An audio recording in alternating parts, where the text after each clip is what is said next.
वक्त से हारा या जीता नहीं जा सकता, सिर्फ सीखा जा सकता है। हेलो दोस्तों, मैं हूं आपका दोस्त YJ अरविंद। आज हम बात करेंगे भगवान श्री कृष्ण और उनके सिद्धांतों की। भगवान श्री कृष्ण हिंदू धार्मिक परंपरा में एक महत्वपूर्ण और प्रिय देवता माने जाते हैं।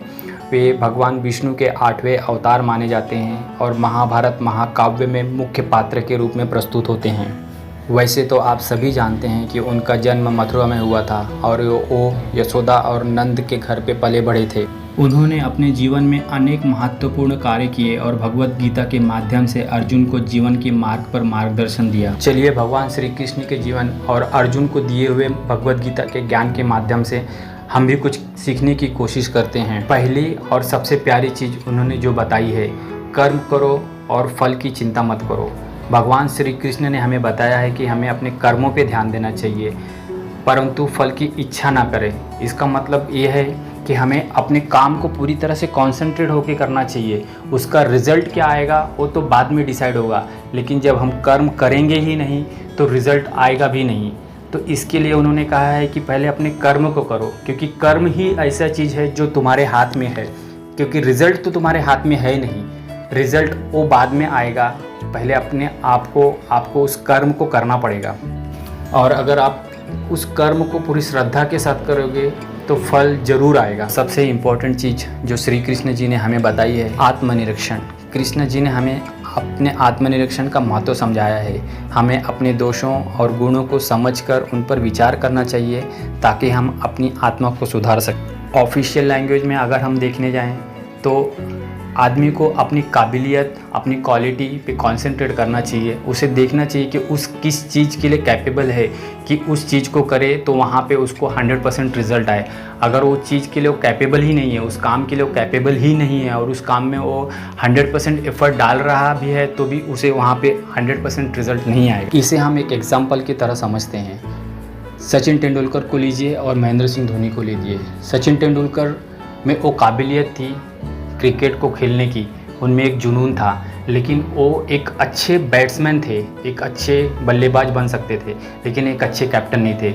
वहीं महेंद्र सिंह धोनी, बल्लेबाजी तो अच्छी थी उनकी, बट अगर हम सचिन से कंपेयर करें तो सचिन के सामने उनकी बल्लेबाजी उतनी खास नहीं थी, लेकिन उनमें क्वालिटी थी कैप्टनसी की।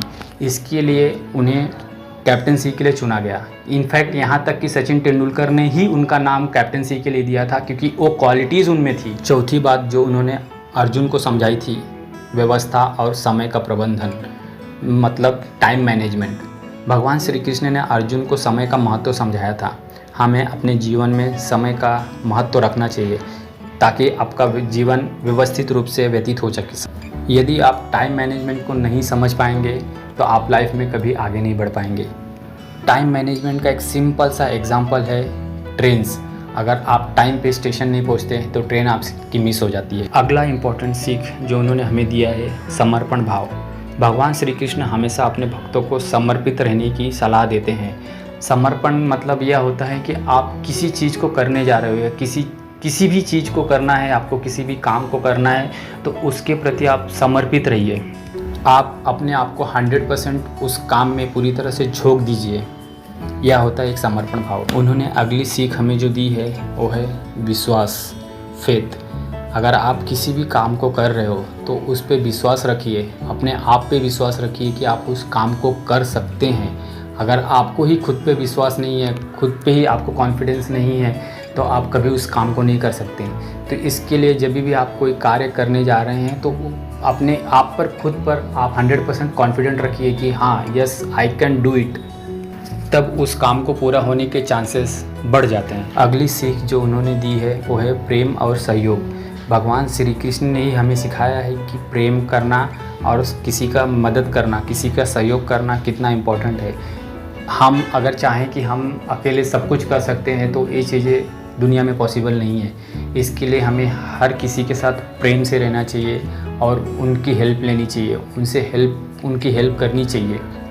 प्रेम और सहयोग की मदद से ही आप खुशी और समृद्धि पा सकते हैं, अदरवाइज़ ये पूरा जीवन एक शून्य हो जाएगा। वैसे तो भगवान श्री कृष्ण से सीखने जैसी बहुत सारी चीज़ें हैं। एक वीडियो के माध्यम से हम आपको बता नहीं सकते कि कितनी चीज़ें उनसे सीखनी चाहिए। अगर आपको उनके बारे में ज़्यादा डीप में नॉलेज लेना है और बहुत सारी इश्यूज़ से बाहर आना है तो सबसे बेस्ट वे है भगवद गीता पढ़िए। अगर आप भगवद गीता पढ़ना चालू करेंगे तो आई एम श्योर कि आप बहुत सारे इश्यूज़ को यूं ही रिजॉल्व कर लेंगे। मैं हूं आपका दोस्त वाईजे अरविंद। चलिए इजाज़त दीजिए। आप सभी को जन्माष्टमी की हार्दिक शुभेच्छा।